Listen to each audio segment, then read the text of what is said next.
നമസ്കാരം. ചാനൽ മൂവാറ്റുപുഴയിലേക്ക് സ്വാഗതം. ഉപയോഗശൂന്യം എന്ന ഒന്നില്ല.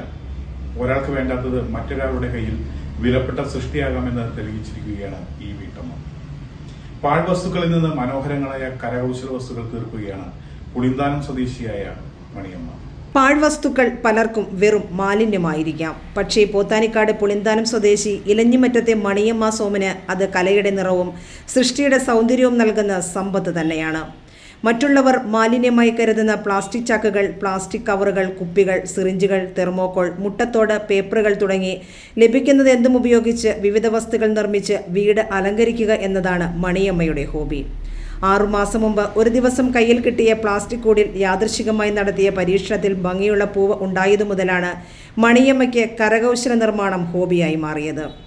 സ്വന്തം വീട്ടിൽ ലഭിക്കുന്ന പ്ലാസ്റ്റിക് കവറുകളും കുപ്പികളും തികയാതെ വന്നതോടെ അയൽ വീടുകളിൽ നിന്നും ഹരിതകർമ്മസേനാംഗങ്ങളുടെ പക്കൽ നിന്നും പ്രഭാത നടത്തത്തിനിടെ വഴിയിൽ നിന്ന് ലഭിക്കുന്നവയും ശേഖരിച്ചാണ് മണിയമ്മ തന്റെ കലാപ്രവർത്തനം ആരംഭിച്ചത്.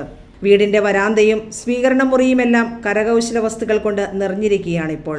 നല്ലൊരു കവയിത്രി കൂടിയായ മണിയമ്മ 400ഓളം കവിതകളും എഴുതിയിട്ടുണ്ട്. അവ സമാഹാരമായി പ്രസിദ്ധീകരിക്കാനുള്ള ഒരുക്കത്തിലുമാണ്. ഭർത്താവ് സോമനും മക്കളായ സുമീഷും മകൾ ശ്രുതിയും മരുമക്കളും കൊച്ചുമക്കളുമെല്ലാം തനിക്ക് പൂർണ്ണ പിന്തുണയും പ്രോത്സാഹനവും നൽകുന്നുണ്ടെന്ന് മണിയമ്മ പറഞ്ഞു. മണിയമ്മയും ഭർത്താവും സോമനും പൊതുരംഗത്തും സജീവമാണ്. ആരോഗ്യ പ്രശ്നങ്ങൾ മൂലം 5 വർഷം മുൻപ് ഹൈറേഞ്ചിൽ നിന്നും പുളിന്താനത്ത് വീട് വെച്ച് താമസം തുടങ്ങിയ മണിയമ്മയും ഭർത്താവ് സോമനും ഇപ്പോൾ CPM പറമ്പഞ്ചേരി ബ്രാഞ്ച് അംഗങ്ങളാണ്.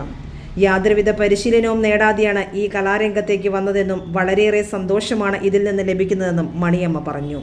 ഞാൻ ഉദ്ദേശിച്ചത് എൻ്റെ വീട്ടിലെ പ്ലാസ്റ്റിക്കും തൊട്ടടുത്ത വീടുകളിലെ പ്ലാസ്റ്റിക്കും നമ്മുടെ പരിസരത്തുള്ള വീടുകളിൽ നിന്ന് കിട്ടുന്നതും വഴികളിൽ നിന്ന് കിട്ടുന്നതും എല്ലാം പരിസര മാലിന്യത്തിന് ഉതകാത്ത വിധത്തിൽ നമുക്ക് നമ്മുടെ പ്രകൃതിക്ക് ഗുണകരമായ നിലയിലേക്ക് മാറ്റിയെടുക്കാൻ കഴിയുമല്ലോ. പാഴ്വസ്തുക്കൾക്ക് പുതിയ ജീവൻ നൽകി വീട് മാത്രമല്ല ജീവിതവും അലങ്കരിക്കുന്ന മണിയമ്മ കലയും പരിസ്ഥിതി സംരക്ഷണവും ഒരുമിപ്പിക്കുന്ന ഒരു ഉത്തമ മാതൃകയായി തീർന്നിരിക്കുകയാണ്.